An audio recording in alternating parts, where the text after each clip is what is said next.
Hi everyone, this is lecture 4.3, Religion in the United States. During this session, we'll be talking about religion as it exists in the United States. We'll be talking about the state of Christianity in our country. We'll be talking about kind of some of the baggage around what is church and what is state, and then we'll talk about what oppression is. A major issue with talking about this topic specifically is not only are we talking about our own country, but we are talking about an identity that many people hold very closely. This makes it really hard to talk about. But I'm going to do my best to keep this factual, keep it without too much emotional weight, and hopefully we'll be able to talk about this subject in a way that is as scientific and useful as possible toward understanding the country we live in without pulling any major criticisms we may have of structures that exist in our country. So let's talk about Christians in America. In order to understand religious discrimination in our country, you have to understand the relationship between the United States and the religion of Christianity. While Christianity itself is almost inherently anti-discriminatory, the fact that the vast majority of people in the United States identify as Christian creates a condition of hegemony. This condition creates the possibility for discrimination and oppression. We've talked about hegemony in the past, and I will redefine that a little bit in a couple slides. So religious discrimination in the United States is not caused by Christianity itself, but the fact that there are so many Christians in the country. In many areas, this makes non-Christians, quote, outsiders and easy targets for potential bigotry.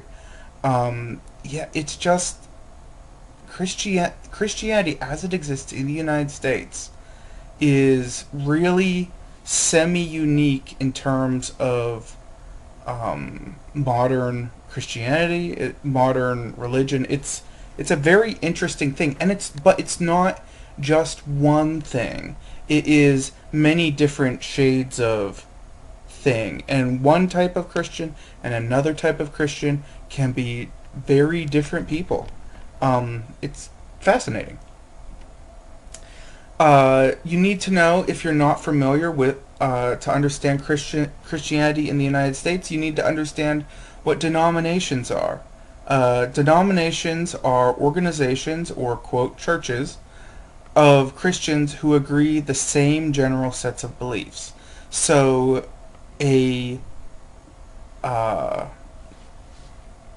denominations are made up of many hundreds of churches, right? Examples of major American denominations include Catholicism.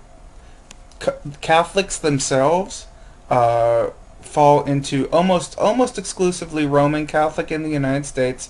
That's the majority of Catholics. Those are 23% of Christians. There are Greek Orthodox, I believe, Greek Orthodox are a different thing. There are Marian Catholics, but the vast majority of Catholics in the United States are Roman Catholics. We have Protestants. Protestants make up 51% of Christians in the United States. Protestants are broken into two categories: mainline and evangelical.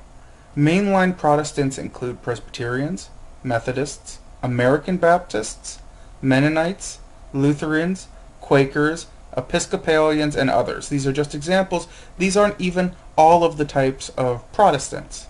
Among evangelical Protestants, which I'll talk about the difference between mainline and evangelical in a moment, are Pentecostals, Southern Baptists, Reformed Presbyterians, the Church of the Nazarene, and the Apostolic Church of Christ. And then there are other Christians who consider themselves neither Protestant nor Catholic. They call themselves, some call themselves non-denominational. These are typically churches that are similar to evangelical Protestants, but are largely independent entities. So the people that meet in the building of the church itself considers itself independent of the denominations. And we also have Mormons, which are their own denomination, but they fall into neither Catholic or Protestant categories. This is, it's striking me how difficult it can be to define denomination. I think I've done it pretty well, but I've been going to churches my whole life up to this point, and I've never actually defined it, which is it's very interesting. It's very interesting how little we talk about the structure of religion itself in the United States. So, like I said, most Protestants can fall into one of two categories, either evangelical or mainline Protestants. Evangelical Protestants place high emphasis on converting people to Christianity. They call this evangelism. They are often biblical literalists. So evangelicals have a tendency more than other Christians to think that the Bible is exactly what is written in the book, and there isn't room for interpretation. If it's in the letters there, then that's what it is. Evangelicals sometimes define other Christian groups as non-Christian or not quite Christian. Now this really varies from group to group and person to person, but this is not an uncommon perception within the evangelical community to consider people like Catholics as not quite Christian, or Mormons as not quite Christian, or whatever. Now this is not something that is condoned by most churches, but these are just attitudes of people in the church. And there's one under mainline Protestant that I think is equally not condoned by most churches, but a belief many mainline Protestants have. Mainline Protestants tend to be more moderate in their perspective. One of the cornerstones of the mainline Protestant churches is that they want to coexist with society. They don't want to separate themselves out. They don't want to create a subculture of their own. And they've always, since their foundation, many of them in the late 1700s, early 1800s, done that. Mainline Protestants are more geared toward community service than evangelism. There is, in most churches, a emphasis on building community, on spreading the word of God, etc. But for Protestants, that looks more like serving people than it does actually trying to get people to come to church. And mainline Protestants, on the next bullet, it says, don't often seek converts.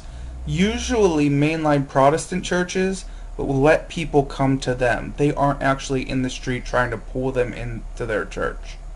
And it's not uncommon for mainline Protestants not to believe in hell. Again, this is not a teaching that the main church would teach, but similarly, the not quite Christian thing under evangelicals, there are a fair number of mainline Protestants that just do not believe in that aspect of the greater religion of Christianity. Now, factions within denominations are not uncommon. We wouldn't have as many denominations as we do if it weren't for the fact that people, when they get really excited about religion, sometimes they disagree with each other, and then sometimes they go off and form their own church. So, for example, within the Methodist Church, which is one of the largest denominations in Christianity, there are the Free Methodist Church, the African Methodist Episcopal Church, and the United Methodist Church. The United Methodist Church is the largest of the Methodist churches. However, given how factions within that church are either embracing or not embracing the LGBT community, it is possible that the United Methodist Church may faction into two different groups, potentially in the next couple decades. Yeah, and if you aren't at all familiar with Christianity in the United States, I'm sure this is all seeming very confusing. I hope I'm at least answering a few questions you may have had. Now let's talk about this thing we mean when we talk about church and state. So, as Americans, we place high emphasis on religious freedom. We have this core myth in our society, as identified in your text, that we have freedom for religion for everyone in the United States, and this is a difference between what we call in sociology ideal culture and real culture, right? Ideally, in a perfect America, in our minds, everyone is free to practice their religion the way they want to, but the reality is it can be hard to practice your religion if you are not part of the dominant culture of religion, namely in many ways in the United States if you're not part of Christianity. And this has been something since pretty early. Pilgrims came to the United States so that they could practice their religion. And this was especially true in New England. Now, when we talk about pilgrims, and this is something that we don't often emphasize enough in our history classes, pilgrims were a very specific type of Christians that had very specific ideas about how religion would work. And part of the reason why they left England is because they wanted a certain degree of religious purity that England, the general population, would not put up with, right? So that's why they left and settled New England. So I believe, don't absolutely hold me to this, but I'm pretty sure it was the Massachusetts colony. They wanted to create a religious state in their image, right? So that everyone would have to practice their religion that lived there, right? They wanted to create a little pure society. Now, with that said, some colonies were slightly more understanding. Let me just check my next slide. Excuse me here. Yeah, I'll talk about that in a second. Some colonies were a little more understanding, but many of them were relatively dogmatic about what would be the religion of that colony. Another core myth we have in the United States regarding religion is that we have a separation of church and state. Now, the concept of the separation of church and state is well, that's not quite right. It is, well, it's true actually. It's not based in the Constitution itself, in the entity of the Constitution. It is in the Bill of Rights, which is part of the Constitution, but more of an addendum of what people's rights are. But in the most core element of what makes our country, there isn't necessarily a separation of church and state. And another thing is that even if you do make the argument, it's good, and it's largely held up, you can make the argument that there is some kind of separation of church and state. Separation does not prevent hegemony. Separation of church and state does not keep the dominant culture from maintaining society the way it wants it, because we live in a democracy that operates via majority rule, right?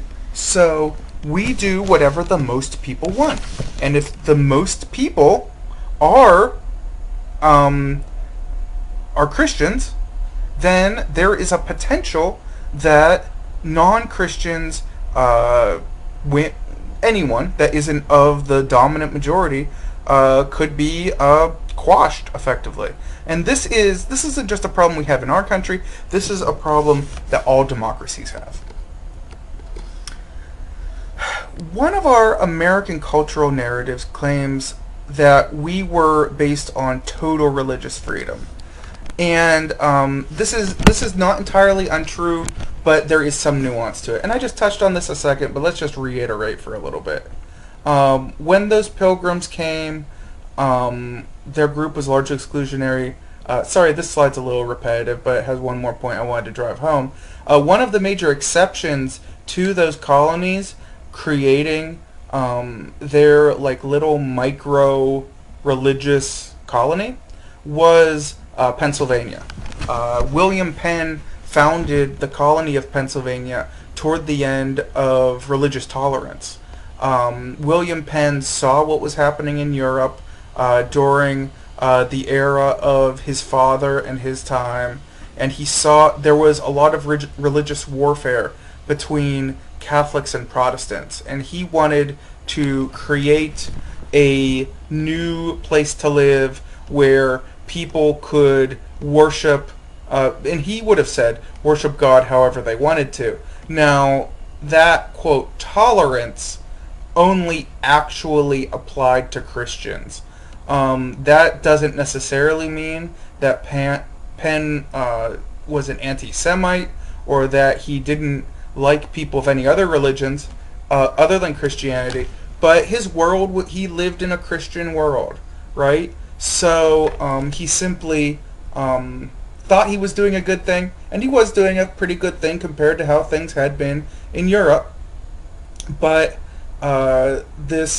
his grand statement of anyone can do any religion they want to in the colony of Pennsylvania isn't entirely true. You were religiously free in Pennsylvania as long as you were some kind of Christian, which is a step in the right direction, I suppose. I already went over this. Sorry, that's just a little repetitive. Now, this is the wording of the First Amendment. It states that Congress shall make no law respecting an establishment of religion or prohibiting the free exercise thereof, and so that's what's talking about religion in the First Amendment. The rest of the First Amendment refers to freedom of speech, freedom of press, right of people to peaceably assemble, etc., etc. But we're most interested in that first bit, right? And of course, since we've existed as a country, we've been debating over what exactly establishment of religion or prohibiting free exercise thereof, what that means. There is room for debate in what if the religion has beliefs that are dangerous or illegal, right? What if a given faith has a complete lack of tolerance for other people? Does that mean that that religion should be allowed to go around killing people of other religions? Well, obviously not, right? Well then, does that also take away the right of the state to outlaw a potentially dangerous religion? We can't answer that question. It's hard. That's something we deal with. What does it mean to exercise one's religion? What if there are practices within one religion or a new religion are radically different than those of the country and the community that they live in, right? What if the new religion believes very firmly in animal sacrifice and that being an important part of their religion? Does the state have the right to dictate how that can happen, right? Well, is that prohibiting free exercise? What if a religion requires and allows someone to have multiple wives, for example? This is not the case in the modern Mormon church, but in the past of the Mormon church, that it was permitted within that religion to have multiple wives. What if the law is at odds with someone's religious beliefs, i.e., can an employer be forced to honor same-sex marriage? This is a modern conversation we have. Namely, and at the core of it, can a business be forced to serve people with different religious beliefs? And all of this, and one of the major questions that we have, comes down to, can we enforce people to be tolerant of other people's religious beliefs? It's just These are big, big ideas, right? We're not going to solve this on this slide. But these are just some of the debates we have around what is the governance of the state and how does that interact with the church. Other key questions we have, and this is really at the core of who we are as a country. Are we a pluralistic culture that honors all religions, or are we a Christian nation? Are we a secular society, or are we a society that follows these values of Christianity because 75% of us call themselves Christians, right? What does it mean to be a Christian nation? Some people think that would be a very good thing, and that would be following the norms and values of that church.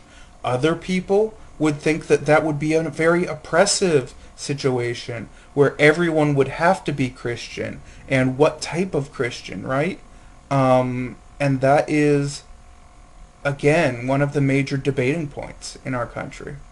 Those who want a Christian nation see it as being a good thing. They see it as being based on moral justice, right? Nobody sees that wants it as being an oppressive thing. But as I've mentioned, such hegemony is dangerous. Hegemony magnifies the oppression of minorities. So any case where the vast majority of the people living in an area are of one thing, there is a potential, not necessarily an inevitability, but a potential for oppression. And here's a reminder definition of what hegemony is. I know we talked about this some when we talked about feminism and a bit about racism. Hegemony is a state in which only the most perfect version of the thing is acceptable, and all people in that culture strive to live up to the hegemonic model. An example is male hegemony of the heterosexual male, right? The hegemonic male played football in high school. He can fix anything. He's good in a fight. He can drink a lot. He's a very manly man, right? And within the context of sex in our society, anyone who is not a hegemonic male is lesser. Women are weak and stupid. Non-hegemonic males are either weaker or gay or whatever, and that is seen as bad. Everyone wants to be the hegemonic male. And that is the classic, at the core of the classic of what feminist theory says we need to change about our society. And it gives a good example of what that idea of hegemony means, right? Or hegemony. We all know that you can say it two different ways, honestly, really. Now, if we take that concept from feminist theory and we apply it to understanding Christianity in the United States, then we can kind of get to the core of how this can become oppressive, and especially if it doesn't want to be, right? The Christian church, no Christian church wants to be oppressive. No Christian church wants to make people do things that they don't want to do, but it could have an effect of doing this. The hegemonic Christian goes to church every Sunday. The hegemonic Christian has accepted Jesus as their personal Lord and Savior. Now, while that to a church-going Christian sounds like good things, it could get tweaked to be a little ugly. It would mean that anyone who is not Christian or not Christian enough is going to hell, right? Because they have not accepted Jesus. And then this would have the effect of non-Christians being seen as lesser, being wrong, or as being pitied because, well, they're going to hell, so therefore I don't necessarily have to treat them great, or maybe I should treat them great because everything's going to go so wrong for them in the afterlife. And this wrongness can be used as a justification for discrimination if things do go terribly wrong. Now, it's important to note that not all Christianity has this problem, but it is an issue when any religion is numerically dominant in a society. And again, this is not something that Christians ever do on purpose or any people do on purpose. Well, in most cases. Now, this same kind of hegemony exists with other religions as well. It certainly exists in Saudi Arabia and Iran, where, in terms of Islamic hegemony, and it exists in India in terms of Hindu hegemony, right? Anywhere where the vast majority of people are of the same religion, you have a potential for pushing those who are not of that religion to the outskirts of society.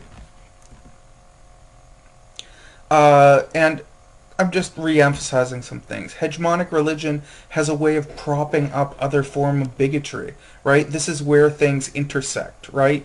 For example, a white Protestant father who does not necessarily approve of his children associating with Mexicans because he sees Dia de los Muertos as, quote, devil worship, right? That and would come from a lack of understanding of what that holiday means to people of Mexican descent, other people in Latin America who celebrate the Day of the Dead, right? And that then would be using a religious justification for what sounds like either bigotry, ethnic bigotry, or racial bigotry. Religion can be used in the name of morality to prop up bigotry. A past example would be slavery being propped up by biblical stories. Black people were seen as, quote, having the mark of Cain, as being marked by God, as being outsiders. There's also a story in the Old Testament of the story of Ham. I'm not going to go into great detail. You can Google Bible story of Ham slavery if you really want the details on that. Basically, that story was used to justify why black people should be subservient to white people, and it's incredibly convoluted. But when a lot of people want to discriminate against people, first place they go is the Bible. A more present example is our interpretations of the book of Leviticus regarding the acceptability of various types of sexuality. There are many Christian churches that do not feel that they are being bad Christians or being anti-Christian by fully embracing the LGBT community. And you can make an argument that not embracing the LGBT community can lead to behaviors that could be labeled as bigotry, depending on your focus. Another element of hegemonic religion is that it labels the outsider or as a cult, right, for small religious sects. So if you are of a member of a small or maybe newer religion, if everyone else in a society is of this dominant religion, you could get the label of cult, and you could be seen as being dangerous. We see this among conservative Mormon sects, and there are those groups in the West that do have dangerous behaviors and have problematic internal structures, but there are some completely peaceful conservative Mormon groups, not part of the mainstream LDS, that are, they're just doing their thing out in the desert. Pagans and Wiccans are other groups that have been historically maligned by the Christian church, and those are people also that really they're very different, but they're not really doing anything that hurts anybody. And it also goes the other way. So Pentecostal Christians, are a breed of evangelical Christians, and in the 1970s, when a group of Pentecostals tried to set up in Australia, they were labeled as being dangerous, as being a dangerous cult. and they were treated and in a number of ways as if they were a cult, and in much that same way, seen as being dangerous, seen as maybe being tied to murders in a way that was not verified. If you really want to dig into that one, Pentecostals in Australia, there is a podcast called, I think it's called Cults, if I'm correct. I can't remember right now.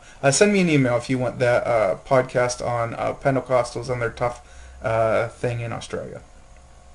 Anyway, when a religion is hegemonic, other religions can be labeled as dangerous. And this goes in a little bit with the labeling of other religions as cults. So, in that labeling of being dangerous, extremists are seen as being the only representation of the feared religion. So, for example, we have many images in our society of Muslims and other people associated with Islam as being terrorists.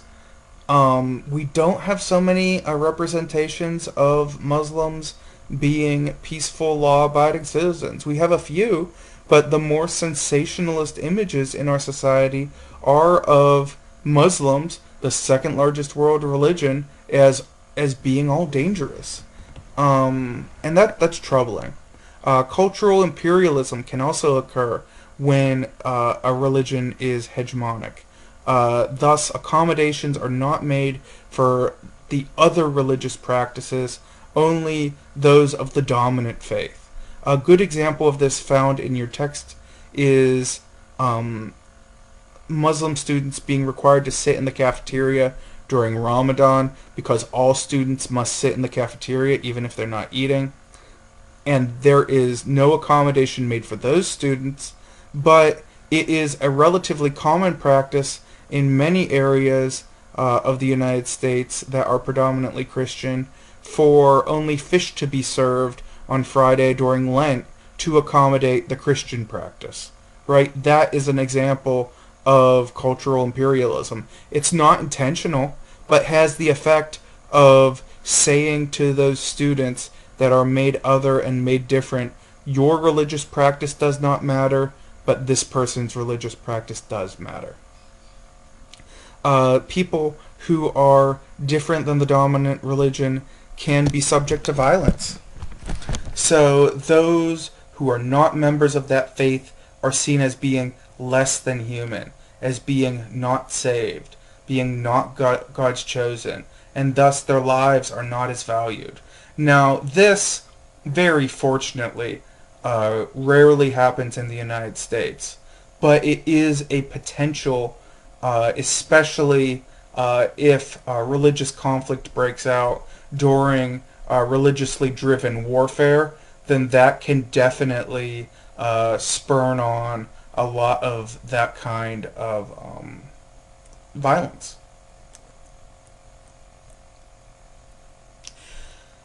Nativist sentiment can make anyone who isn't part of the group outsiders, right? So similarly, as I just said, see those people as not being saved, as going to hell, as needing to change their ways, and you need to save those people by, quote, any means necessary. This creates what we observe in Social 101 as a classic in-group, out-group dynamic, right? So this certainly doesn't happen in every church, but it can if certain us versus them dynamic breaks out.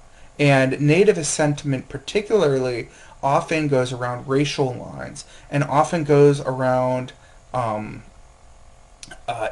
immigration. This really breaks out, right? In the past, when it was Irish immigrants, people that were living in the United States were overwhelmingly Protestant, right? They saw these Irish immigrants coming in who were overwhelmingly Catholic, and there was a lot of that us versus them dynamic set up around religion. Similarly now, we have a lot of Mexicans and other people from Latin America, but they are identified as being Mexicans because a lot of people can't tell the difference between types of Latin Americans, which is in and of itself something kind of crazy. But a lot of churches, particularly non-Catholic churches, develop an us versus them mentality because the new people are of a slightly different version of Christianity than the new church. We see the most nativist sentiment then build up in churches that are set up in that white Anglo-Saxon Protestant kind of way, which is how churches can turn racist, and it's deeply troubling, deeply troubling. And all of this leads then to the politicization of religion, in which politicians are unable to run without stating some kind of Christian religion. And this is especially true, the tendency is for conservatives. This keeps members who are not religious out of public office. You very rarely find avowed atheists or agnostics running for political office, especially in conservative areas, in the Bible Belt of the South, etc. And then this then leads, because of religion becoming political and politics becoming religious, claims of oppression by the hegemonic majority to try to win political arguments. And in terms of social science, as I've laid out for the last 20 minutes, I think, I'm not looking at the timer, it's completely irrational in terms of modern social science. A hegemonic majority, such as Christians in the United States, who are 75% of the population, cannot, by definitions within social science, be oppressed. Other things can happen, but simply put, Christians can't be oppressed in the United States. And let's talk about why. Because that's a big statement to say a group of people cannot be oppressed in the United States. Let's talk about it. So our definition of oppression, as we talked about in racism, is a system of discrimination in which certain groups of people are unable to attain the same resources and privilege as other groups in society. A majority group cannot be oppressed because the majority group can find other people like them to help them effectively. And I'll give more examples of this as we move on. And this, it's just so important to remember that 75% of Americans classify as being Christian. A Christian can go find someone else who is a Christian to help them in a given situation if they aren't helped in one situation, right? So something can happen to you as a Christian that you might be discriminated against. That, say, I'm not going to help you, I'm not going to sell you a Coke, for example, because you're a Christian, I don't like Christians. Okay, well, if 75% of the people in that town are actually Christians, you can just go to the next store over and find someone else that will sell you a Coke, right? That doesn't exist for, let's say, if you're Jewish, and then someone says, I don't like Jews, tough, I'm not going to sell you a Coke. Well, if you're in a town that's 75% Christian or even larger, there might not be another Jewish person or even non-Christian in that town to sell you a Coke. That is oppression. What makes this problematic is that there is a political narrative currently in the United States that claims that Christians are now subject to oppression for having to serve people in the LGBT community. And this is exemplified by Christian owners of a specific bakery. It was a specific court case, who refused to prepare a cake for the wedding of two men. Now, a relatively easy place to come to when considering the bakery, this particular bakery scandal, is, well, why don't they just find someone else to bake them a cake? Well, that leads to a question, right? Because that's a court case, and that sets legal precedents, and legal precedents can come to law, right? And when law is established, that can lead to actual, real oppression for LGBT people. So, if we say that it is okay for a business to not serve people based on their sexual identity, we are setting up the conditions for oppression. Thus, if businesses who don't like LGBT people don't have to serve them, and if that's based on religion, LGBT people don't have the access to the same privileges and resources as other Americans. Namely, they are being oppressed, right? If the majority who are not LGBT have the ability to not serve them if they want to. And this could lead to a situation very similar to discrimination against African Americans in the North during the segregation era. It was not common, absolutely common in the North for example, black-only bathrooms. But it was not uncommon either during that era, right?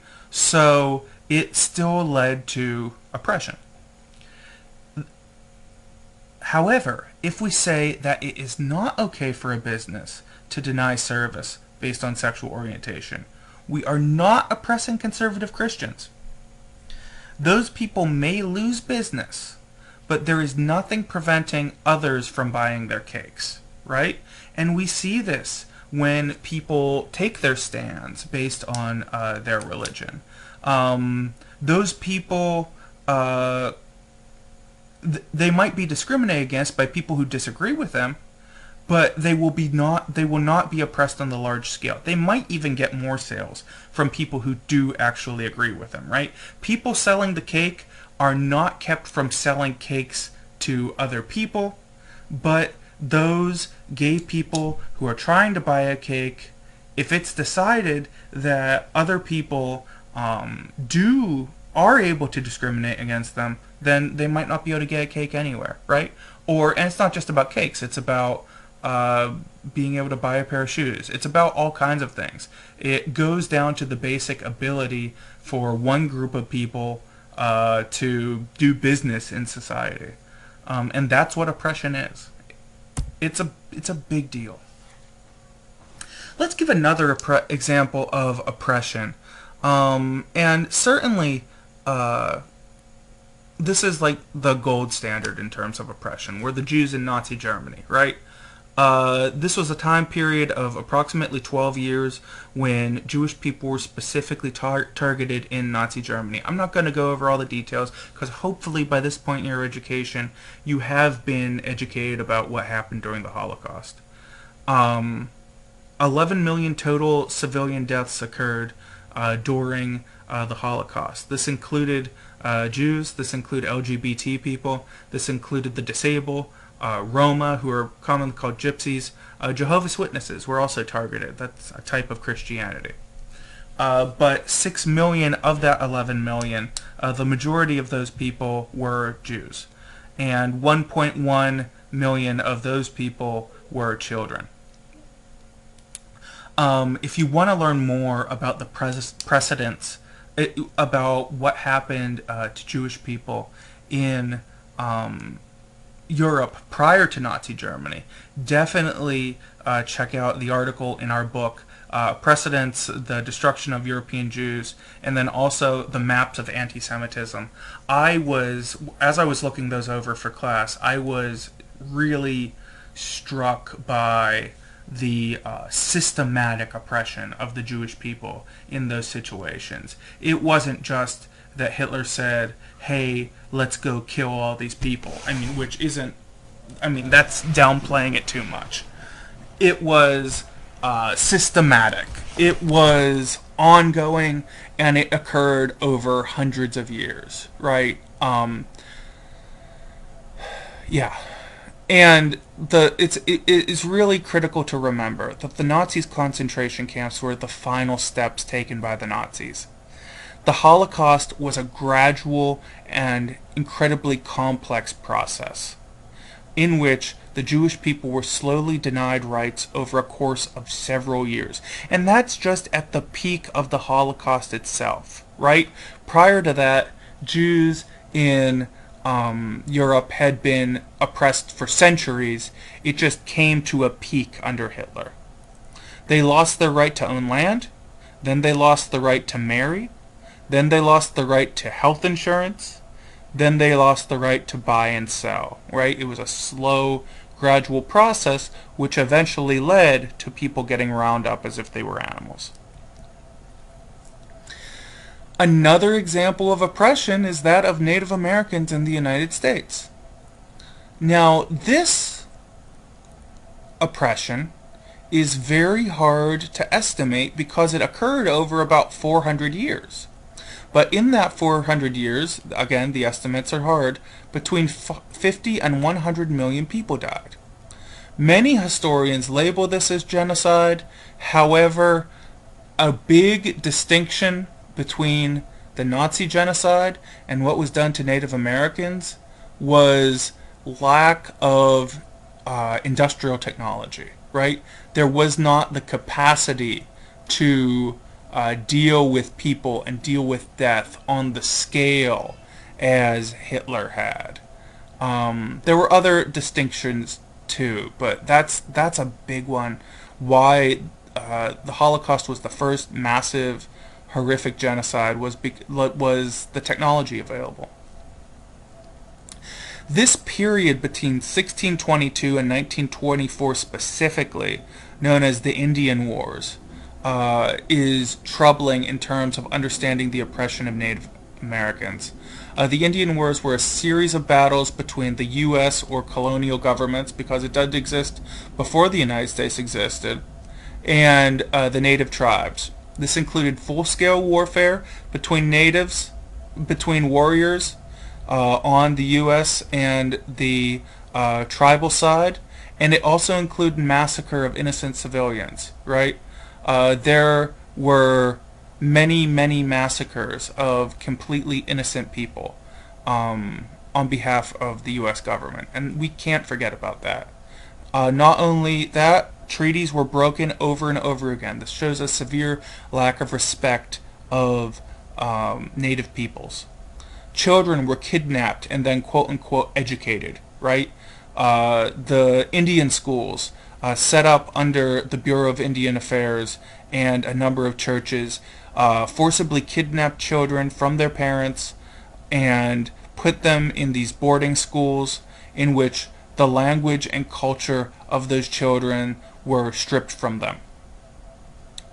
Natives were forcibly moved to reservations.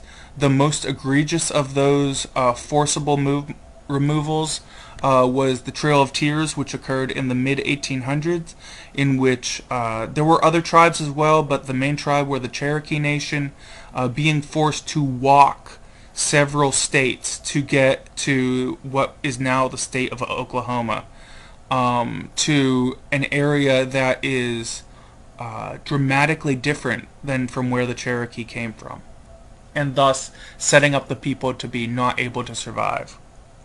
And toward the end of the 1800s, toward the end of the Indian Wars themselves, the religion of the people was made illegal. There was a particular religion revivalist movement known as the Ghost Dance. And I know I'm really breezing over a lot of material here.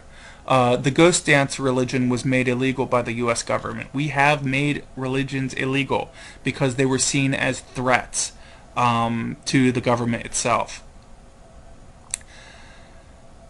And finally, there is a great trouble in not respecting Native American holy sites because they're not seen as quote-unquote real, because many Native holy sites are nature themselves. There's not a building there, and that goes outside of the Western concept, and Western I mean European concept, of what is a religious site. People of European descent tend to want a church to be someplace, well, what if it is a mountain, right? What does that mean as far as being a holy site or not?